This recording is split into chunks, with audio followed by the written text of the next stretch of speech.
Hello mes étoiles, j'espère que tout le monde va bien, que tout le monde se porte bien.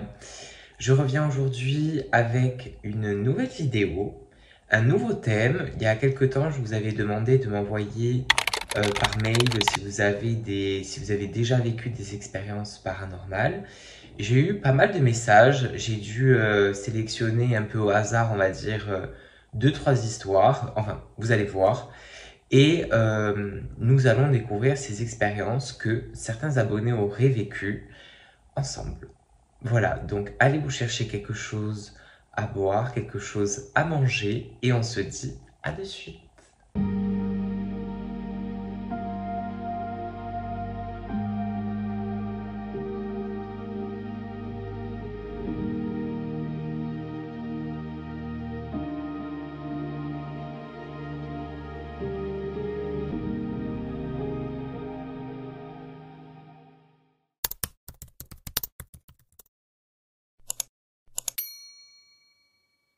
Alors, il est vrai que nous ne sommes plus, on va dire, dans la période Halloween, mais je pense que les personnes qui aiment les histoires paranormales n'attendent pas forcément la période d'Halloween pour en parler.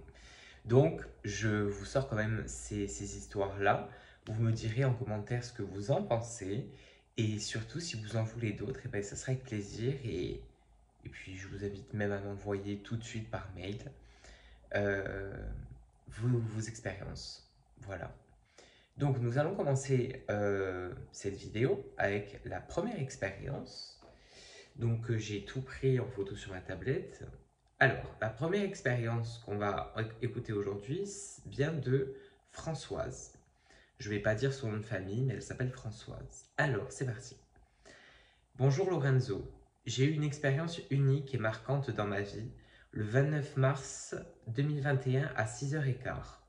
Je suis sorti, j'ai levé les yeux pour admirer le ciel étoilé et j'ai vu une immense échelle sans barreaux, je précise, d'étoiles qui représentait, pour vous donner une idée, la moitié d'un arc-en-ciel. C'est quand même quelque chose de grand. Cela faisait une courbe, puis une à une, les étoiles ont disparu. J'ai pensé à un train de satellites, pourquoi pas. Mais ils ne sont pas aussi immenses. Je me pose encore aujourd'hui la question. Bonne journée Lorenzo et au plaisir de vous entendre. Françoise. Alors déjà Françoise, merci pour votre expérience, pour votre mail. Il est vrai que les expériences et les phénomènes dans le ciel sont quand même assez nombreux. Surtout aujourd'hui, on entend beaucoup parler parce qu'aujourd'hui on a beaucoup de téléphones, on va dire un peu tout ce qu'il faut pour prendre en photo sur le moment. Euh, Cette expérience paraît, oui, c'est vrai, assez paranormale. Voilà, à savoir que tous les phénomènes, on va dire, aériens, il y en a un peu, il y en a beaucoup. On en trouve beaucoup, que ce soit dans des reportages, que ce soit dans des documentaires, des forums. Beaucoup de personnes ont vu des choses dans le ciel. Maintenant, tout ce qui est dans le ciel, on ne nous parle pas de tout forcément. Donc, why not? Pourquoi pas? Et je vous remercie Françoise pour votre mail. On passe à l'expérience numéro 2, qui a l'air assez longue. Bonjour cher Lorenzo, c'est sympa cette idée de partager ces expériences. Je vous écoute souvent sur YouTube et j'apprécie beaucoup vos guidances. Merci. Et en plus, ayant de plus du sang corse par mes grands-parents paternels originaires de Balagne et ayant une maison de famille Pietralbe, je suis très attaché aux Corses.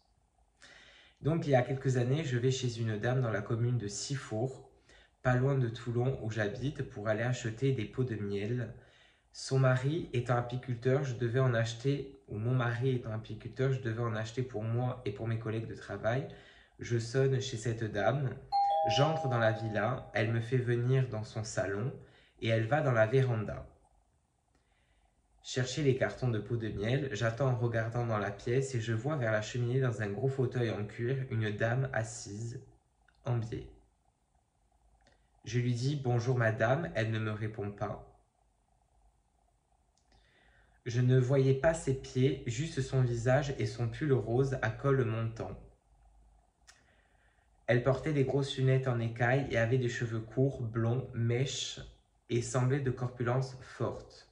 Croyant d'abord qu'il y avait déjà quelqu'un, je vais vers la dame dans la véranda et lui propose d'aller attendre dehors pour ne pas déranger.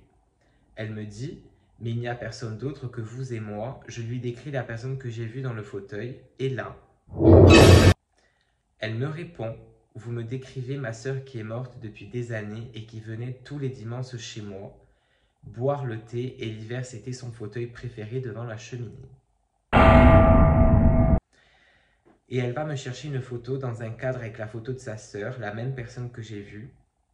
Je n'ai pas été effrayée ni étonnée, ayant déjà vu des entités, mon grand-père maternel et le père de mon ex-compagnon plusieurs fois, et on voit rarement les pieds dans ces apparitions. Une fois, une entité m'a parlé en télépathie. Je ne vais pas vous inonder de messages car il m'en est arrivé pas mal des phénomènes paranormaux, donc je crois en tout ça.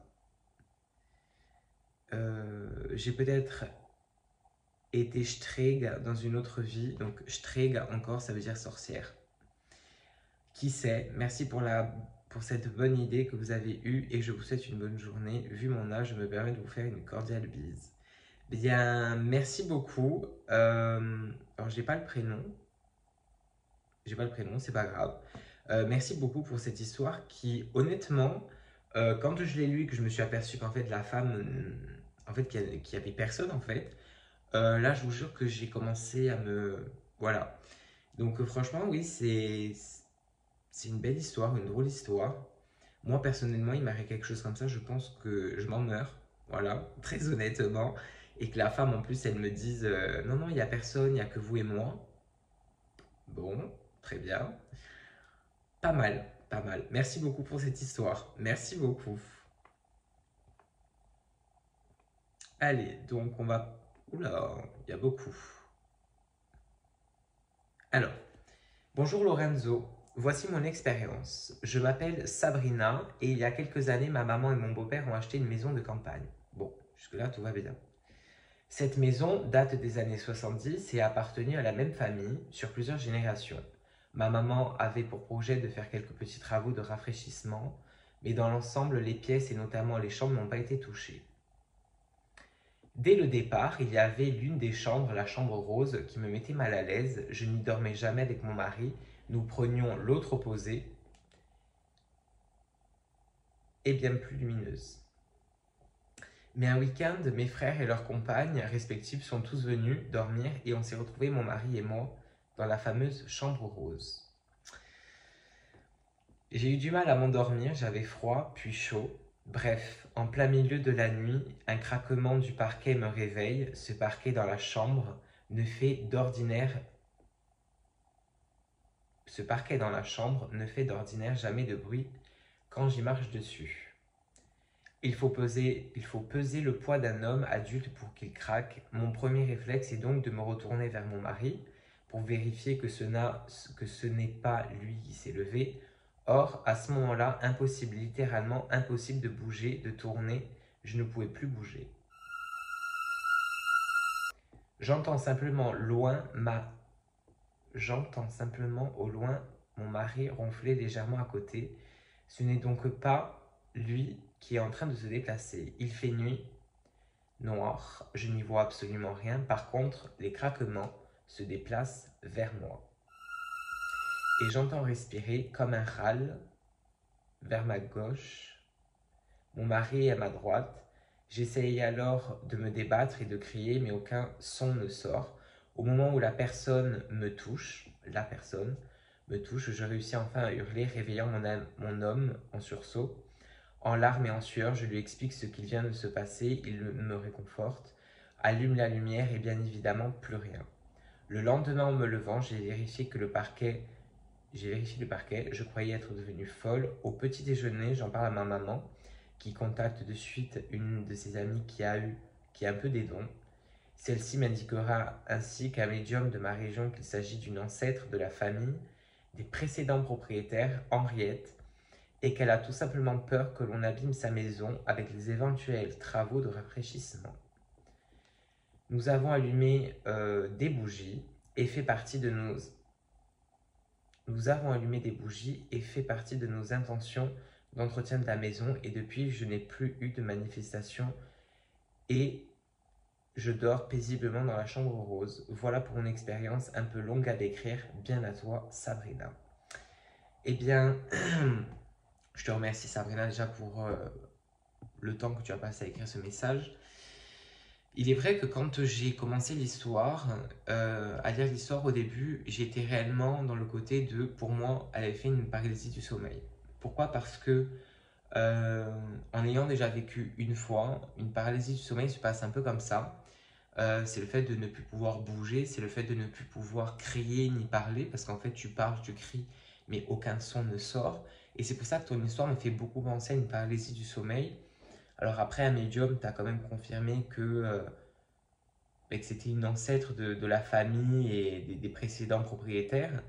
Ok, pourquoi pas. Mais je pencherai beaucoup plus moi sur la paralysie du sommeil. Voilà, c'est mon avis, c'est mon opinion, c'est mon ressenti. Donc après, peut-être que je me trompe, mais en tout cas, c'est mon ressenti sur cette expérience. Et je vous remercie quand même pour les 3 expériences qu'on vient de lire, qui ont été quand même 3 expériences assez, comment je pourrais dire, différentes l'une de l'autre. J'espère que ça vous a plu.